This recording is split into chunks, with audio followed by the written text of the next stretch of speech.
സലാം, ഇപ്പോൾ എൻ ശ്രീകുമാർ വീക്ഷണത്തിൻ്റെ മുൻ എഡിറ്റർ പറഞ്ഞു വെച്ച ഒരു കാര്യം, നമ്മളൊക്കെ അല്ലെങ്കിൽ പൊതുവെ ഒരു ധാരണ ഇതുപോലുള്ള കാര്യങ്ങളിൽ ദുരന്ത നിവാരണ ഏകോപന ഉത്തരവാദിത്തം റവന്യൂ വകുപ്പിനാണ്, വിവിധ വകുപ്പുകളെ ഏകോപിപ്പിക്കേണ്ടതുണ്ട്, ദുരന്ത നിവാരണ സംവിധാനത്തിൻ്റെ നിലയിലെ പ്രവർത്തനങ്ങളും അവരുടെ ഡയറക്ഷൻസിനെയും അതേപടി താഴേക്ക് കൊണ്ടുപോവുക.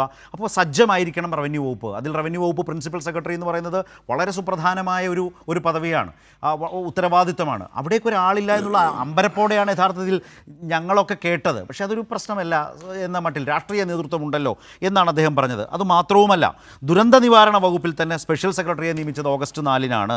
6 ജില്ലകളിൽ ഡെപ്യൂട്ടി കളക്ടർമാരിൽ ഒരു MLA ആയി പ്രവർത്തിച്ച ആളെന്നുള്ള നിലയിൽ ഇതിൻ്റെയൊക്കെ പ്രാധാന്യത്തെ എങ്ങനെയാണ് ഇതുപോലൊരു കാലത്ത് സാഹചര്യത്തിൽ സലാം കാണുന്നത്? എൻ ശ്രീകുമാർ പറയുന്നത് പോലെ അത് അത്ര ഗൗരവമുള്ളതല്ല. ഉദ്യോഗസ്ഥർ വേണം, വേണ്ടെന്നല്ല, പക്ഷേ ഇതില്ലെങ്കിലും രാഷ്ട്രീയ നേതൃത്വം ശക്തമായിട്ടുണ്ടല്ലോ, പിന്നെന്താ പ്രശ്നം?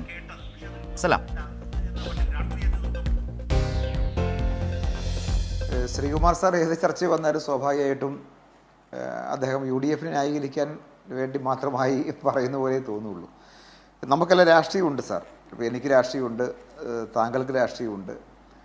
പക്ഷേ പ്രശ്നങ്ങളെ അടിസ്ഥാനമാക്കിയിട്ട് നമുക്ക് രാഷ്ട്രീയത്തിനപ്പുറം ഇത്തരം ചർച്ചകൾ ചില കാര്യങ്ങൾ സംസാരിക്കാൻ കഴിയുക എന്നുള്ള കാര്യം പ്രധാനപ്പെട്ട കാര്യമാണ്.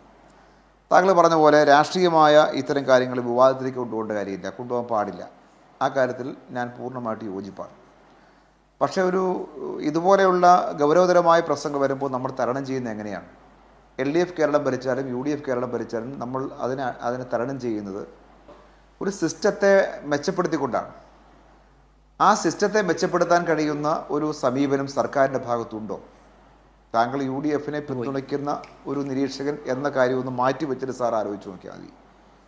ഇവിടെ റവന്യൂ സെക്രട്ടറി ഇല്ലാത്തതിൻ്റെ കാര്യം പറഞ്ഞു. റവന്യൂ വകുപ്പെന്ന് പറയുന്നത് ഇതുപോലെയുള്ള ദുരന്ത സമയത്ത് ടോട്ടലായ ഒരു പ്രവർത്തനത്തിൻ്റെ നട്ടെല്ലാണ്. അതെല്ലാവർക്കും അറിയുന്ന കാര്യമാണ്. ജില്ലാ ഭരണകൂടമാണ്, റവന്യൂ വകുപ്പാണ് മറ്റെല്ലാ വകുപ്പിനെയും കോർഡിനേറ്റ് ചെയ്ത് എല്ലാ നിലയിലും അതെല്ലാം മുന്നോട്ട് കൊണ്ടുപോകുന്നത് റവന്യൂ ഡിപ്പാർട്ട്മെൻറ്റാണ്. എൻ്റെ സ്റ്റേറ്റ് ഹെഡിൻ്റെ കാര്യം ഇവിടെ സ്ഥലത്ത് പറഞ്ഞു. ഇപ്പോൾ ചുമതലയിൽ ആളില്ല, ചുമതലയുണ്ടെങ്കിൽ ചുമതല കാണും. പക്ഷേ ഒരു പൂർണ്ണ സമയം നിന്ന് വേണമെങ്കിൽ ഓരോ കലാമിറ്റി ഉണ്ടാകുന്ന പ്രദേശങ്ങൾ നേരിട്ട് പോയി അങ്ങനെയെല്ലാം ലീഡ് ചെയ്യുന്ന ഉദ്യോഗസ്ഥന്മാർ റവന്യൂ ഡിപ്പാർട്ട്മെൻറ്റിൽ നന്നായി കഷ്ടപ്പെടുന്ന ധാരാളം ഉദ്യോഗസ്ഥന്മാർ റവന്യൂ ഡിപ്പാർട്ട്മെൻറ്റ് ഉണ്ട് താനും.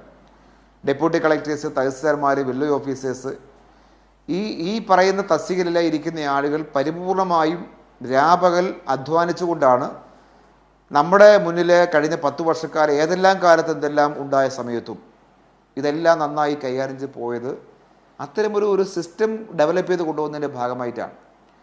ഇപ്പോൾ ശ്രീകുമാർ സാർ സംസാരിക്കുമ്പോൾ ആദ്യ ഭാഗത്ത് അദ്ദേഹം പറഞ്ഞ കാര്യം എന്ത് ചെയ്യാനാ, പെട്ടെന്നൊരു മഴ ഇങ്ങനെ വന്നു പോയതുകൊണ്ട് സംഭവിച്ചു എന്നാണ് അദ്ദേഹം പറയുന്നത്. ബഹുമാനപ്പെട്ട മുഖ്യമന്ത്രി തന്നെ 2-3 ദിവസം മുമ്പ് നടത്തിയ പ്രസ് മീറ്റ് അദ്ദേഹം പറഞ്ഞു. അദ്ദേഹം പിന്നെ എല്ലാ പ്രസ് മീറ്റിലും 2 കള്ളം പറയാതെ അവസാനിപ്പിക്കാനാവില്ല എന്ന നിലയിൽ അദ്ദേഹം മാറിയിട്ടുണ്ടെന്നുള്ളതുകൊണ്ട് നമ്മൾ അതിൽ അത്ഭുതപ്പെടേണ്ട കാര്യമില്ല.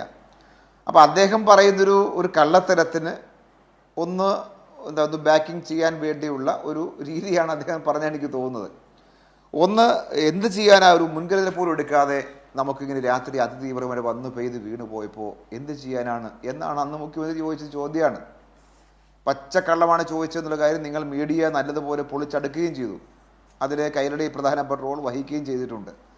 കാരണം IMD-യുടെ റിപ്പോർട്ട് ജൂലൈ മാസം 31-ാം തീയതി പകൽ 3 മണിക്ക് വന്നു. ആ 3 മണിക്ക് ആ റിപ്പോർട്ട് ഉണ്ടെന്നുള്ള യാഥാർത്ഥ്യം മുന്നിൽ നിൽക്കുകയാണ് മുഖ്യമന്ത്രി പ്രസ് മീറ്റിൽ വന്ന് പറയുന്നത്. ഇതറിഞ്ഞതേ ഇല്ല, രാത്രി വൈകി അതിതീവ്ര മഴ ഇങ്ങനെ തലയുടെ മണ്ടയ്ക്ക് വന്ന് വീണപ്പോഴാണ് അറിഞ്ഞത് എന്ന് പറയുന്നത്. കേരളത്തിൻ്റെ ദുരന്ത നിവാരണത്തിൻ്റെ എല്ലാ ആക്ടിവിറ്റിയുടെയും ചെയ്യേണ്ടതിൻ്റെ തലപ്പത്തിരിക്കുന്ന മുഖ്യമന്ത്രിയാണ് ഈ പറയുന്നത്.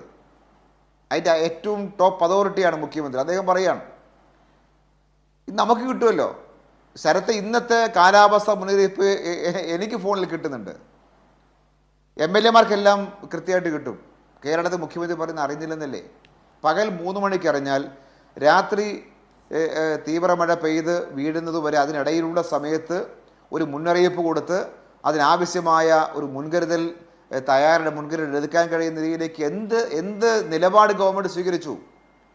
അവിടെ റവന്യൂ വകുപ്പുണ്ടോ? ഗവൺമെൻറ് ടോട്ടലായിട്ടുണ്ടായിരുന്നോ? ജില്ലാ ഭരണകൂടങ്ങളുണ്ടായിരുന്നോ?